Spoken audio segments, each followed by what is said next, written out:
Oi, pessoal. Então, na verdade, hoje é a nossa terceira aula. Entretanto, a gente não terminou o que tinha sido proposto para a aula 2, certo? Então, eu vou passar rapidamente só para relembrar o que a gente fez e a gente vai continuar então dentro da proposta.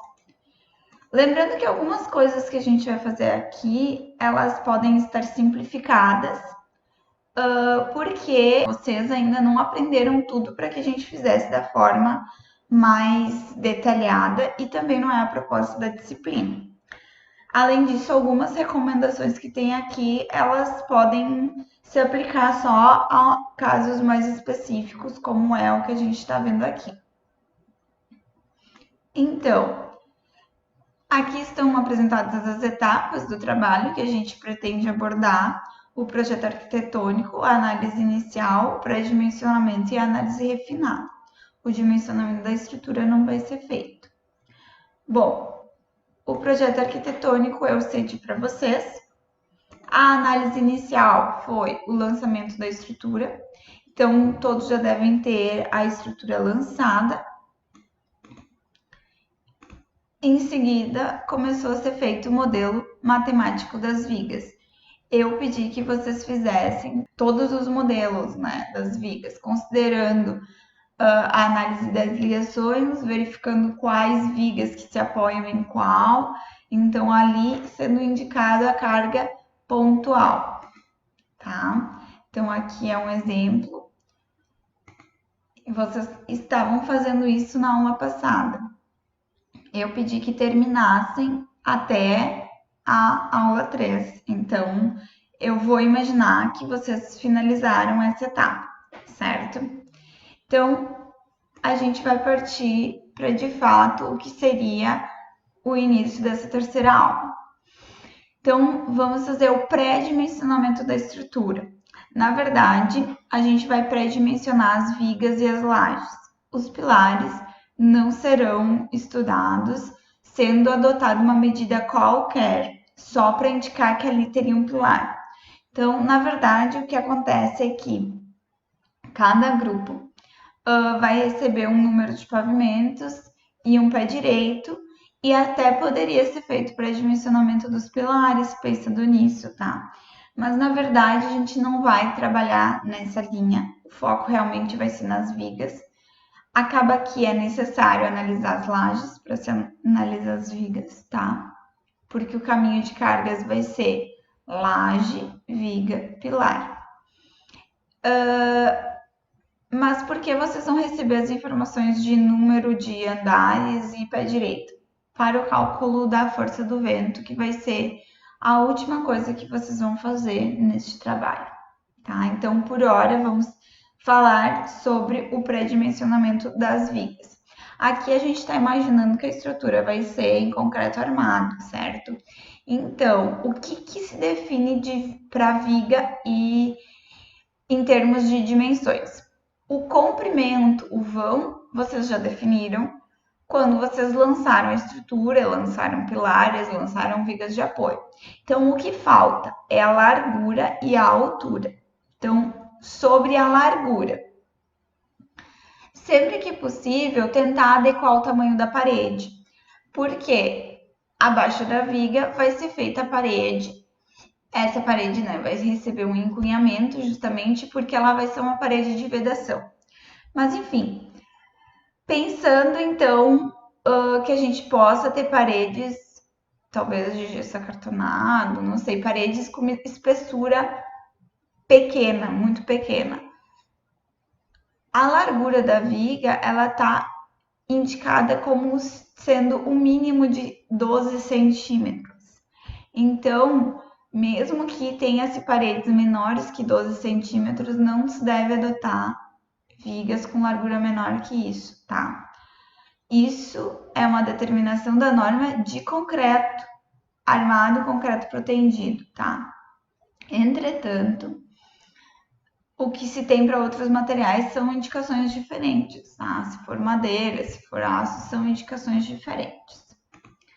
Bom, em relação à altura das vigas, a altura das vigas vai ser definida da seguinte forma: é uma informação empírica, que vem da experiência dos projetistas.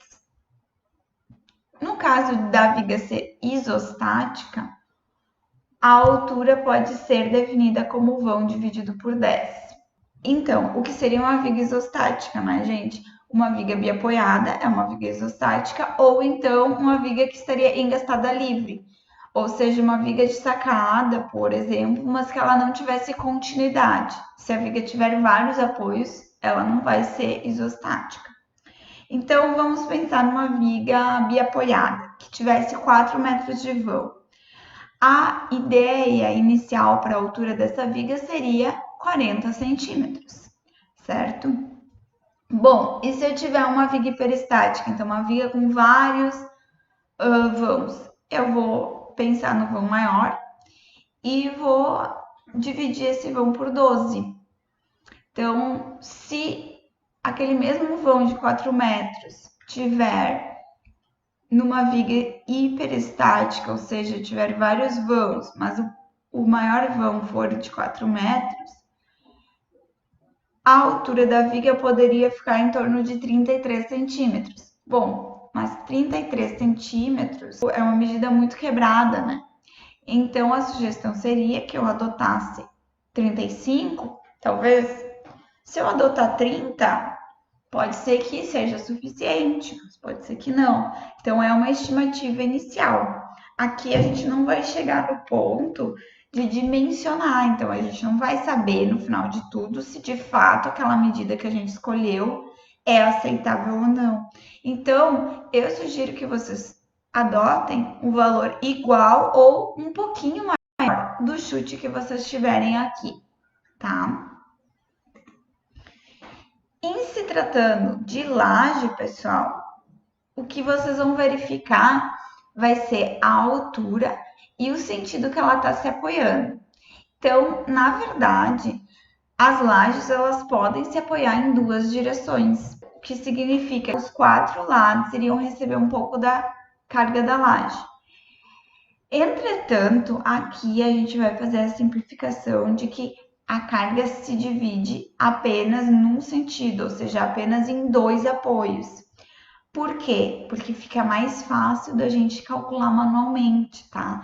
Vocês vão estudar isso mais adiante em concreto armado. Então, por enquanto, a gente está fazendo essa simplificação, tá? Qual sentido de apoio? Com certeza, vocês vão escolher o menor. Então, se uma laje tem as medidas de 4 por 2, bom, eu vou colocar o sentido do vão de apoio no de 2 metros, tá? Eu sempre vou priorizar o menor vão.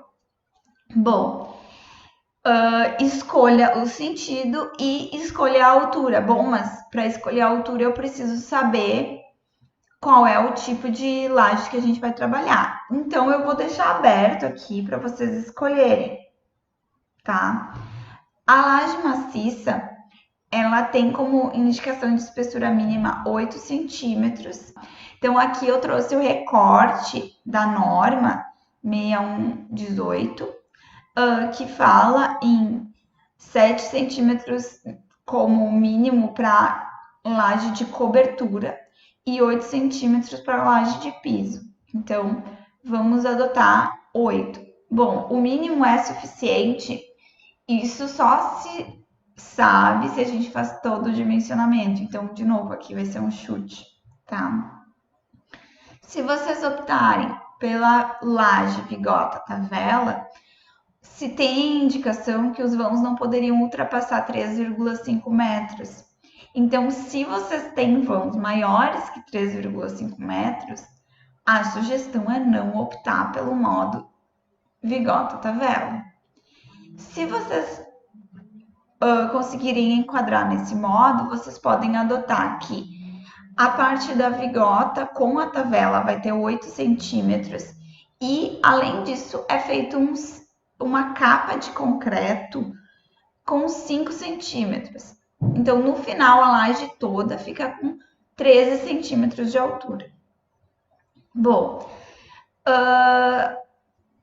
Eu não comentei antes, mas a laje maciça não teria uma limitação, vamos dizer assim, até porque a gente poderia trabalhar até com ela protendida, tá? Mas de uma forma geral, eu já tentei orientar vocês na aula passada para não trabalhar com vãos tão grandes, tipo vãos maiores que 5, 6 metros, tá? Porque não é tão usual assim, num projeto mais simples, mais padrão. Ok, então agora falando da vigota treliçada. A vigota treliçada também vai ter enchimento do tipo tavela. A gente consegue trabalhar com vãos até 5 metros. Então, se vocês estão com vãos maiores que 3,5 metros e não querem usar a laje maciça, ainda se pode optar pela vigota treliçada.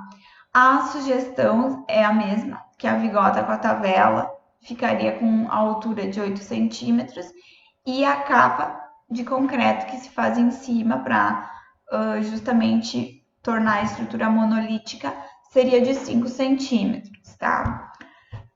Pessoal, se vocês não conhecem esses tipos de estrutura, eu sugiro que vocês deem um Google e verifiquem fotos. É bem possível que vocês já viram algum desses tipos, ou todos, eu acredito, tá? E além desses tipos, existem outros. Vocês poderiam escolher outros, eu não me importo com isso, tá? Contanto que vocês tenham alguma indicação de pré-dimensionamento. Ok, então agora é o momento que vocês vão fazer esse pré-dimensionamento. E eu estou finalizando esse primeiro vídeo. Vou ficar disponível para tirar dúvidas no Google Meet, certo? Em seguida, eu continuo com um outro vídeo de instruções.